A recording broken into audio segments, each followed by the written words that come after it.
A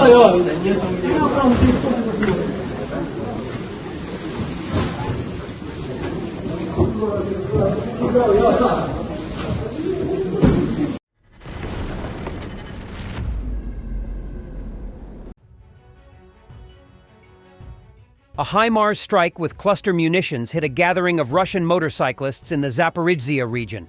Operational Command South reports. Putin's Mad Max army is an easy target for precision strikes.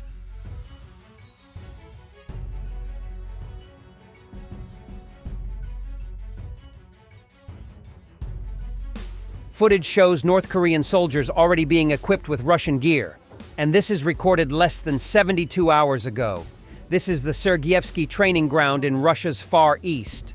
The South Korea has confirmed that North Korea has sent around 10,000 troops to Ukraine to fight alongside Russian troops. This has been confirmed by South Korean intelligence. The National Intelligence Service's confirmation came after South Korean President Yoon Suk-yeol convened an emergency security meeting amid mounting speculation that the North may be providing its soldiers to fight Russia's war in Ukraine. Following the meeting, the NIS said it has confirmed the beginning of the North's direct involvement in the Ukraine war, after having learned that troops from the North were moved aboard Russian Navy transport ships. This development will change the calculus of the Seoul. South Korea has been holding back lethal aid for Ukraine, but started to change that notion when first ammunition supplies coming from North Korea arrived in Ukraine.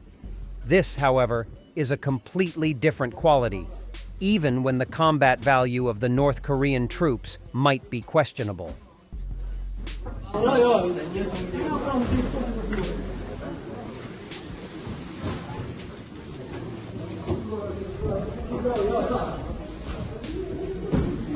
Satellite images reveal the aftermath of the attack on the 67th Grau Arsenal in Karachov, Bryansk Oblast.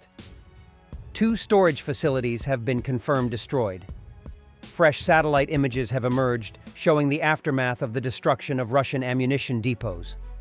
Radio Svoboda, which published the photos, reported they were taken on October 17, 2024, by the Planet Labs satellite. The attack on the ammunition depot took place on the morning of October 9, 2024, and according to official sources, involved 12 attack drones. The published photos show that the attack destroyed 2 hangars measuring approximately 50 by 15 meters each. The arsenal is located in close proximity to the town of Karachev, 115 kilometers from the Russian-Ukrainian border. The damaged facility is the 67th arsenal used by the Russian Ministry of Defense to store artillery shells, anti-aircraft missiles, and rockets for multiple launch rocket systems. In addition, information appeared today that on the night of October 16th, an arsenal of rocket and artillery weapons was attacked. Telegram channel Astra reported on this with reference to local residents. According to the channel, residents of the Serdobsky district of the Penza Oblast heard explosions. There has been no official comment from local authorities. Astra has learned that several drones attacked an ammunition depot in the Serdobsk town that night. The arsenal of rocket and artillery weapons of the military unit, 58,661, is located there. After the attack, a fire broke out on the territory of the arsenal, but it was extinguished within half an hour. Serdobsk is about 550 kilometers from the contact line in Ukraine. As a result of the attack on the oil depot in Rovenki on October 12th, 1 large tank was hit, and possibly 3 smaller tanks burned, according to satellite images obtained by Cyber Boroshno. Heavenly Mara Group within the 43rd Separate Mechanized Brigade destroyed a Russian BM-21 Grad MLRS with an FPV drone. The destruction of this multi-barrel rocket launchers is very useful for the Ukrainian forces, because the Russian artillery constantly bombards the Ukrainian positions with lethal shells. This way, at least this system will no longer pose a threat to Ukrainian soldiers.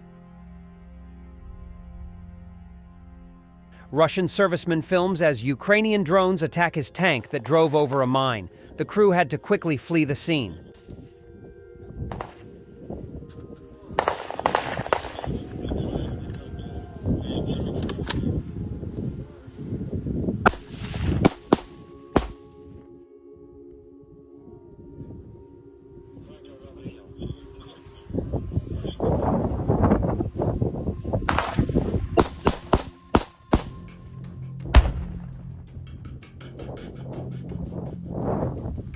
Putin on the end of the war. Talking about timelines is counterproductive. Of course, chatting about Kyiv in 3 days before the war started was productive, as the grandpa had a lot of faith in himself. It was easy to promise unimaginable consequences while sitting in a cozy office with a serious face. But after getting a beating from Ukraine at the end of the 3rd year, saying that defining timelines is counterproductive is certainly not the best look. It's no wonder they are involving the North Koreans. Setting deadlines is such a complicated thing, and it's actually counterproductive. Just now we were talking about the possibility of peaceful negotiations. Is that over already? And I said how it could be done. And if these are completely sincere oppositions from their side, on the other hand, please, the sooner the better. Thanks for watching, and don't forget to subscribe. Also, if you want to support Warthog Defense, please become our member and get early access to new videos, exclusive members-only videos, and become administrator in comment section. The membership link is in the description. Rescues every day. We had a guy last week at 6 rescues in 6 days. He's doing the job every day.